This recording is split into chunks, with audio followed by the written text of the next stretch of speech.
income and wealth inequality. Income inequality. There is a very disturbing trend toward rising income inequality. Income inequality. Income inequality is the phrase of the moment. Over the last decade, every region in the world has seen its income gap grow. That's helped fuel populist political movements in places like Italy, Mexico, and the US.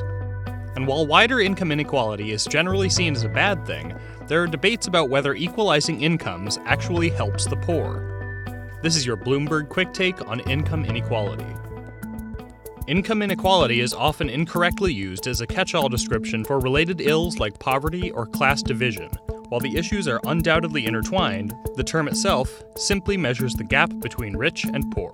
After the Great Depression, the share of national wealth held by the richest citizens in many developed nations fell, but since the 1970s, it's been growing. Take the US, for example. The average yearly income for the poorest households grew only 12% to $12,943 from 2007 to 2016. Meanwhile, the wealthiest 5% saw their average income increase 31% to $375,088 a year. The U.S. ranks 39th most unequal among 157 nations.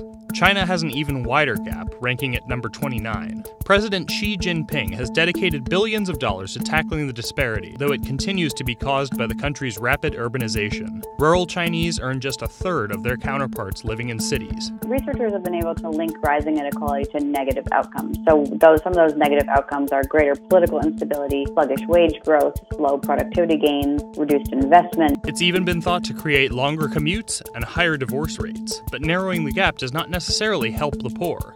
One thing that we do point out is that inequality isn't necessarily a zero-sum game. So, for example, after the 2009 recession, obviously that really shrunk the stock portfolios of wealthy Americans, and that briefly reduced inequality. But in that time period, the poor did not get richer. Which is why some say inequality isn't the best measure of well-being.